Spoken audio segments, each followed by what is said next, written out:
This will be a day long remembered. Now I am the master.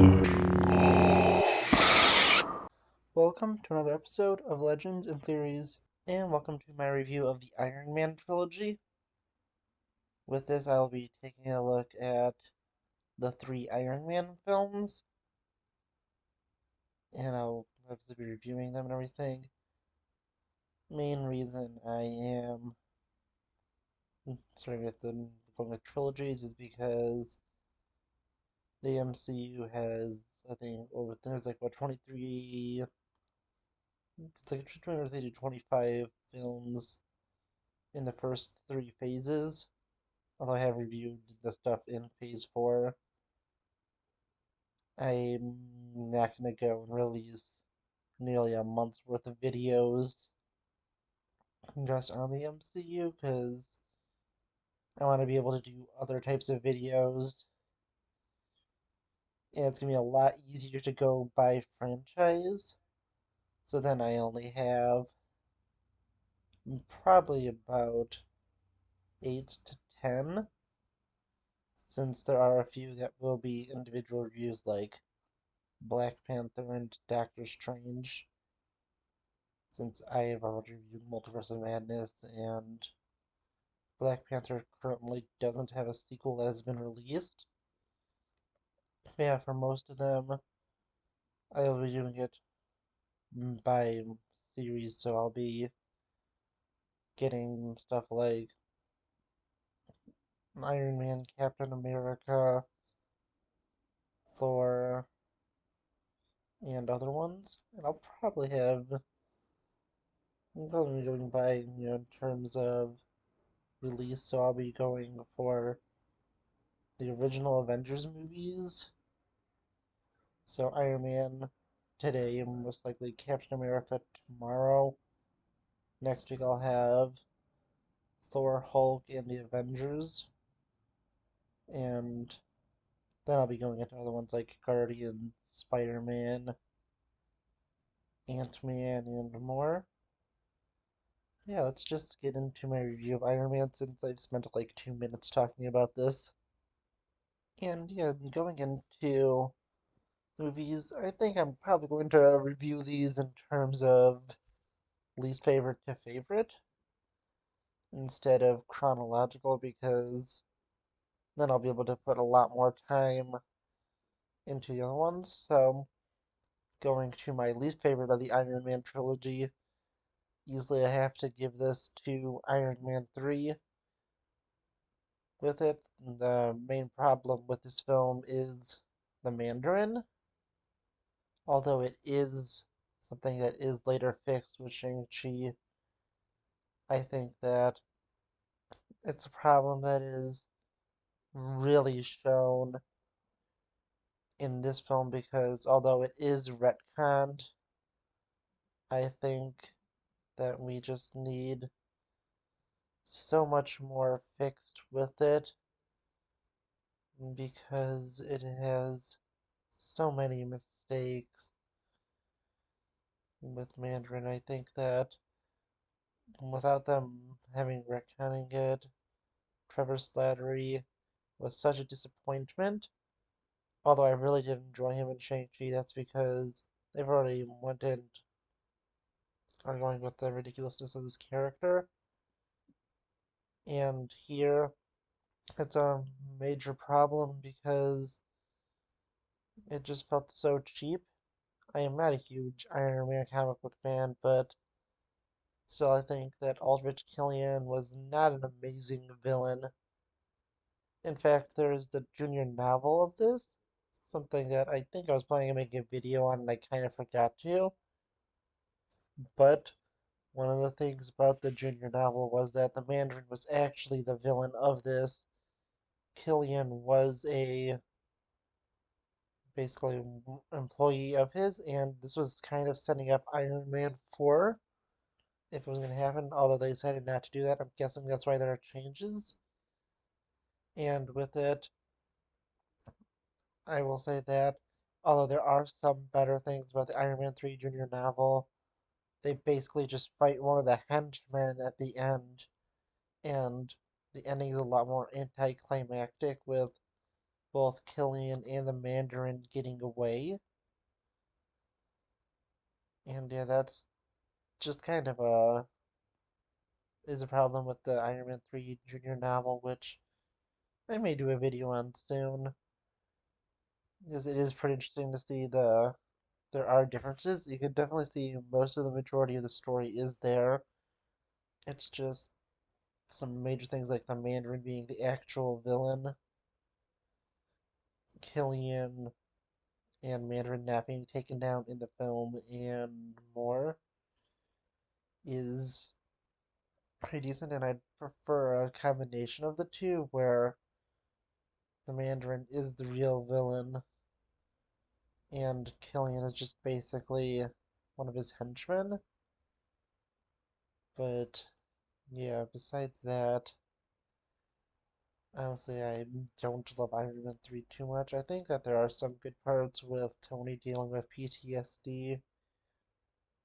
That's something I think was handled really well. And looking at just some of the other stuff, I think that just having them going and dealing with the different things that they have to deal with and seeing how well everyone is just basically reacting after the Avengers and everything has changed.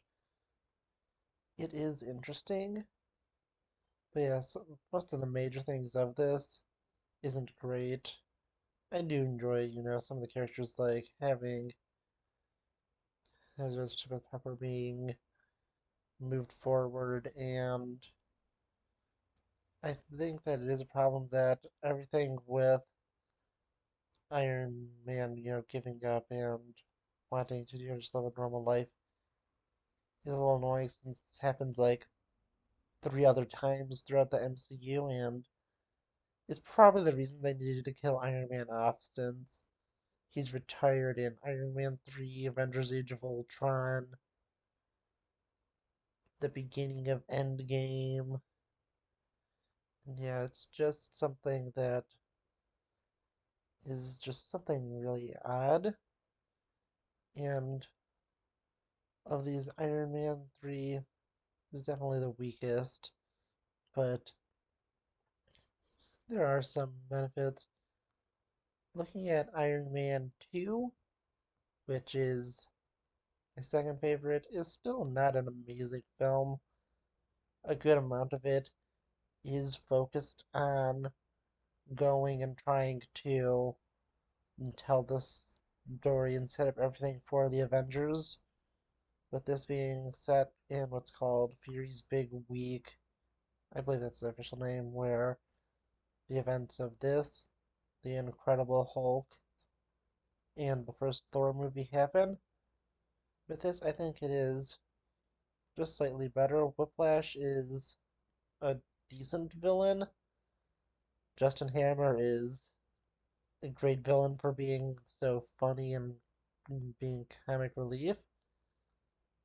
He isn't, a truly amazing villain. He is obviously a decent villain, and I just think it would be fun to see him in the future and try and treat him like someone like they're trying to do with Abomination and just go and fix everything with him. Yeah, looking at this, I think that it is really fun to go and to look at everything. And here we have some really good scenes, like the one at the racetrack, which is a fun scene. There's a funny cameo by Elon Musk, and yeah, there's just some great things here. Obviously, this, isn't the greatest MCU film ever. It still is decent and has some really good parts to it, although it is not perfect. It does have its flaws. It does have a lot of stuff just trying to set up more for the MCU and is not as fun, but this film is not the worst thing in the MCU. It is a decent film, a lot better than Iron Man 3, with it basically giving promises it does have. We get some hints towards the demon in a bottle storyline, since they never wanted to go full in on that, even though this was before Disney bought them out. Jon Favreau still does a good job with this film. I think it is good, and yeah, it is. There's some fun stuff like the introduction of War Machine, and although I do love the performance with Don Cheadle, this is definitely not his best. I think he gets a lot better in his other films, being in Age of Ultron, Civil War, and the other films. I think it's done a little better there. It's also pretty good to have Black Widow's introduction. It is an enjoyable film. Yeah, I think that's really all I have to say about that. And now it's time to move on to obviously my favorite, Iron Man. And the first Iron Man film is definitely one of the MCU's best, with it being the MCU's first movie. It is really interesting to see here just how they started off and just the little things that made it good.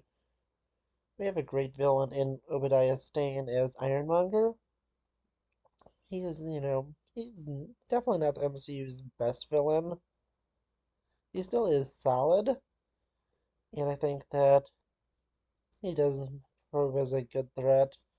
We also get the introduction of the Ten Rings, and those strings, I believe, are connected to Wenwu from Shang-Chi.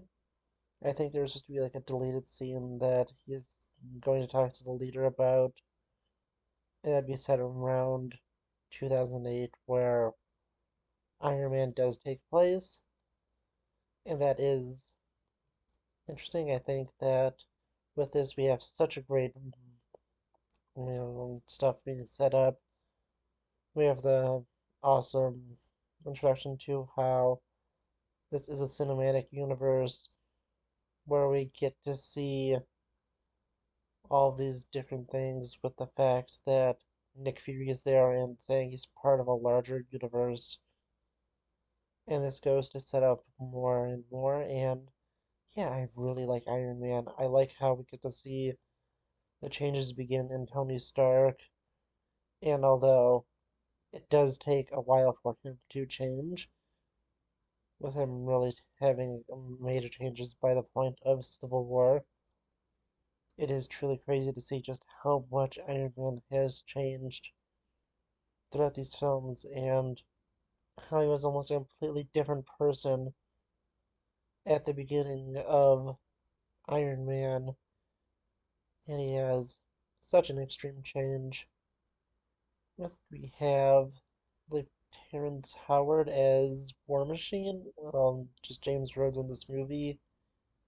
And I think this is probably one of the few things I didn't fully love. I think that they did a lot better with Don Cheadle as War Machine, although he never got too much time to grow, and I started watching the MCU around the Avengers, so I did not watch Iron Man first. I think I originally watched, I think it might have been Thor. I then went and saw a few of the other films before I saw Avengers in theaters. It was either Thor or Hulk I saw first. It was around there, and from that I watched a few of the other films. I don't know if I watched all of them, but I started the MCU in theaters at Avengers and have been going strong ever since that. At the time, I was way more of a DC fan. Yeah, I mean, I still am, but yeah, the MCU is kind of what did get me into fully Marvel, since the only thing I really watched up to that point were the Sam Raimi Spider-Man movies. I didn't really watch any of the X-Men films yet. I did get into those later, but yeah, the MCU is really what got me into Marvel, and I have read a lot more Marvel, but Yeah, I'm more of a DC fan personally, but still, I really enjoy Iron Man. I think it sets up a lot of good things and did a very great job. And of course, it has a great iconic ending, which was improvised with Robert Downey Jr. and Tony Stark saying, "I am Iron Man." That is such a great scene, and I really do love this franchise. Although it really did peak at the beginning for Iron Man, at least in terms of movies. Although he does have some great roles in the Avengers, Civil War, a few other films.